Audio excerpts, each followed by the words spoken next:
This is a 2008 Chevy Impala. It's got the 3.5 liter engine. It's got the check engine light on.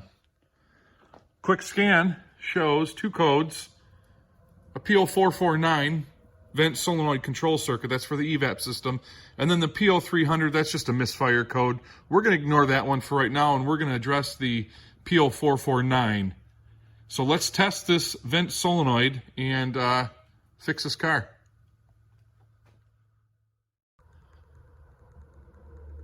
So we're going to need the key on while we're testing this, and because this isn't my car, this is a customer's vehicle, I don't know the condition of their battery. I'm going to go ahead and put a jump box on it.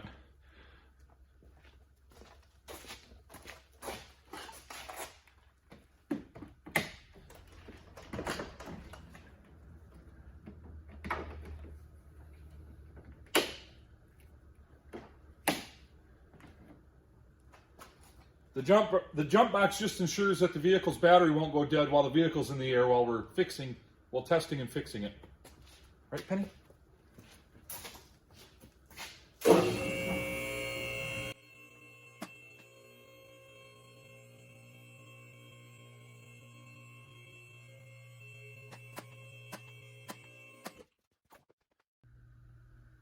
So if you're not familiar, the vent solenoid resides up here inside the just below the gas cap, inside the bumper. Kind of a bad place to have it, really, especially in my climate. This is it right here. So we're going to test this real quick. Okay, real quick, here's how this works. This is a 2-wire plug, and there's a red wire with a thin white tracer, and then there's what looks like a white wire. So the red wire is constant battery voltage when the key's on. And the PCM, when it wants to command, this is a normally venting valve. When it wants to close this valve, the PCM will supply a ground down this white wire. So if you're having this problem with your car, the first thing you should do is verify that you have power on this red wire. If you don't take this apart. Your problem could be in the wiring between the underhood fuse box and back here. There's a couple ways to determine this. Obviously, we could just take a DVOM, a multimeter, and check for 12 volts, but bear in mind, you could have one little tiny thin strand of copper wire. It's still going to show 12 volts. You want to make sure this can support a load, and what I mean by that is a test light. So you'll see right here, I had to grind away the rust. We created some non-rusty metal. I'm going to take my incandescent test light. There's a link to, this is a great test light too. There's a link to this in my, in the description of the video through Amazon, so I bought this one. Remember, the key is on right now. We're not going to jam this in there because we don't want to cause pin fitment issues. We're just going to touch it. And you'll see right there, it lights that up. Don't do this with an LED one, because it could still, you know, an LED one would still light up even if there was only one strand of wire and there was a wiring issue. Another way to test it is we could hook our test light to power, and we could touch it to the negative terminal and then activate it with a scan tool. I realize a lot of you guys aren't going to have a scan tool, so that's why I'm just showing you. Just take a test light, touch it. We know that's good. Let me show you another real quick way here. I already bought and had delivered a new vent solenoid. So we're going to plug this in, and we're going to let it hang like you shouldn't do. Everyone's going to criticize me for that, but it's not heavy enough, it's not going to hurt anything. And then with my scanner, I can command this off and on. And if we're real quiet,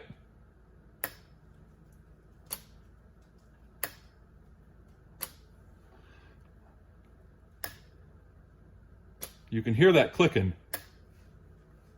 So in what, 5 minutes time, we've already verified that this is bad and this is what this car needs to shut that check engine light off. So let's swap this out. All right, I just realized I don't want to miss any steps here. So I'm going to plug this back in to the old solenoid. Okay, it's plugged in. Take my scanner, I'm going to do the same thing. Turn this light down. Okay. Here's on. So you don't hear it clicking. I mean, there's no noise. Okay. So I did it both ways. So we can definitively say that that is a bad part. Let's swap it out. As you can see, the new part came with the bracket. It basically, that right tab locks in and then a bolt goes through that hole, and that's what holds this guy in place. But if we look at ours, because I'm in the rust belt and everything's rusty, there's not much of a bolt left. I'll see what I can do here. I probably won't be able to film while I'm trying to get that out. If I can't get that out, we may be able to get it loose off the bracket itself. I don't know. Let's see. So I took my needle scaler and I hit it, and that bolt went from about a 13 down to a 9 real quick. All that rust fell off. I think there's enough of a head there that we can get on it. I've got, I guess they call them turbo sockets. They're bolt extractors. They probably call them a turbo socket because maybe that looks like a turbo. But I've had good luck with them. Yeah, it seems a little loose. Let's see what we can do here. I can't imagine like guys in the southern states where it's dry and there's no salt on the roads. Bolts are still there and they just come out. I wouldn't know what to do with all my free time. Oh, it's turning. I can see it on the inside. It's turning. Oh. Hey, look at that. See, this is something that makes us guys real happy that live in the Rust Belt, where we get so excited when we're able to get crusty bolts out, and the guys in the South, that's probably normal. You just take the bolt out. We're gonna have to find another bolt to put it back together with, though. Jeez Louise, rust is falling right on the camera. Look at that. If you can see it, the bolt's out. All right.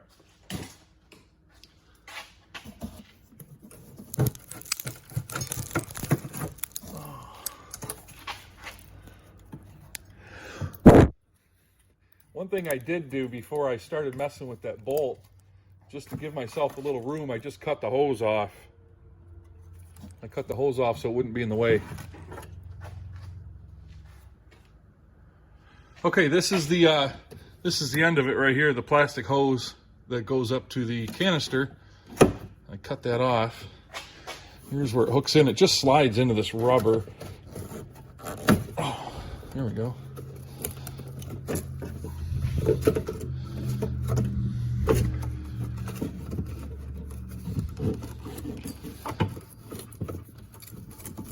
When you work on crusty cars, and this one's actually pretty nice compared to most of the cars I work on, but this is just another evap. Well, that's just a vent line.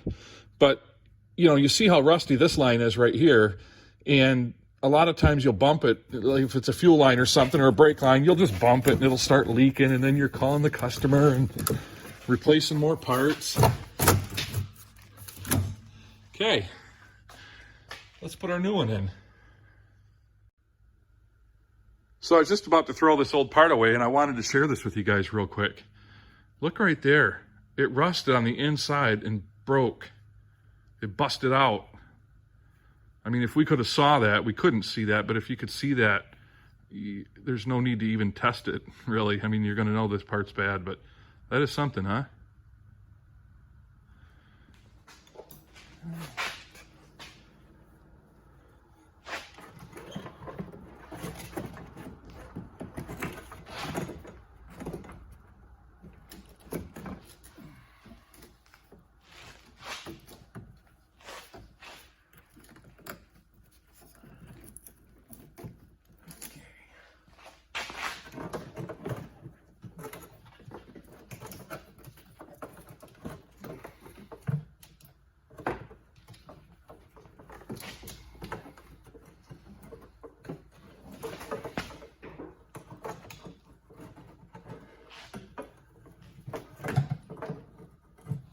To go over, it was, wasn't it? Damn it. Oh.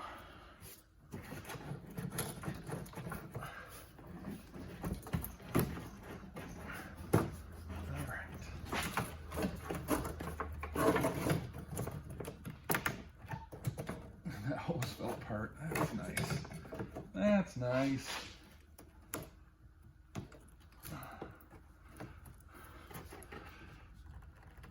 Okay.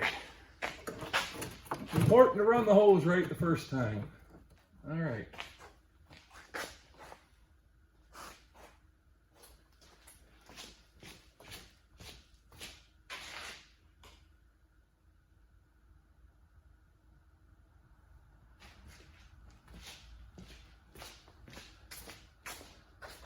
So I went into my my junk drawer and I found a nice little bolt that's going to work. I put a little gray anti-sleaze on there, so hopefully next time it'll come apart a little bit nicer. Probably won't.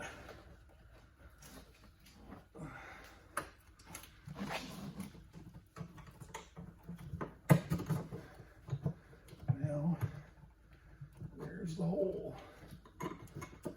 Oh, man.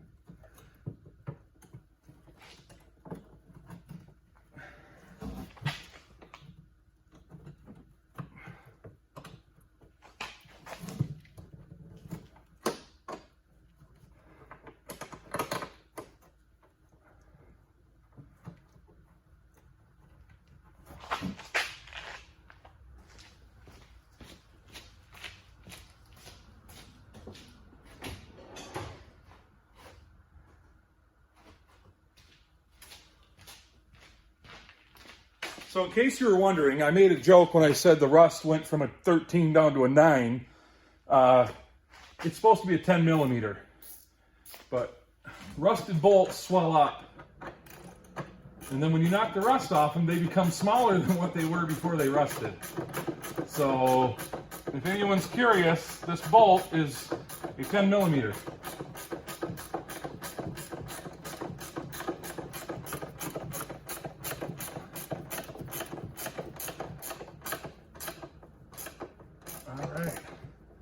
Hopefully, if I ever work on this again, it'll come out.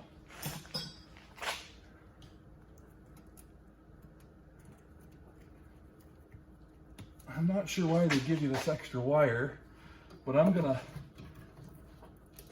zip tie it up high because this whole area in a couple months is gonna be all snow and ice.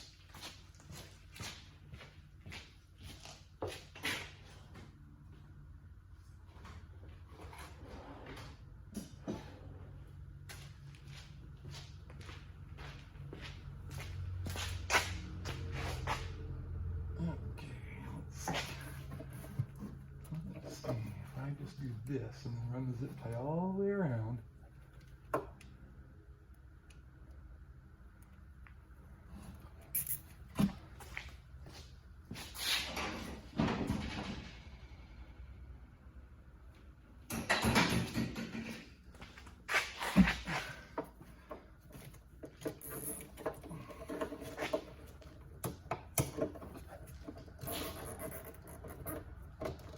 All right. Cut off that excess.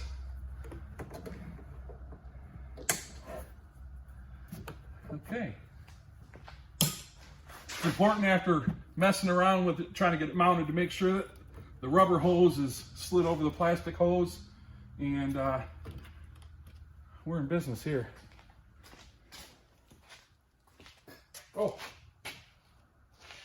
listen real carefully. Even standing at the front of the car, we can still hear the solenoid open and close. So it's pretty easy to say this is a confirmed fix, but nonetheless, I'm going to clear the code with the scanner, go drive the car through a couple drive cycles and make sure that code doesn't come back on. I realize a lot of you guys probably don't have scanners. I'll link this scanner in the description, but if you guys don't have scanners, a simple $50 code reader will do the same thing. Just clear the code. You won't have bi-directional control, but you can clear the code. Or you can go to O'Reilly's Advanced Auto, AutoZone, they'll do it as well. Or you could just simply unhook the battery for 15 minutes. That'll do it as well. If you don't even have to clear the code. If that fixed your problem, you go drive the car for a couple days, that light's gonna shut off once it realizes that problem is fixed. If you found this video helpful, give me a thumbs up. Leave a comment down below. If you didn't find this video helpful, you didn't like it for some reason, tell me why. Thanks for watching, I appreciate the support. Did you like that one, Penny? Was that one better?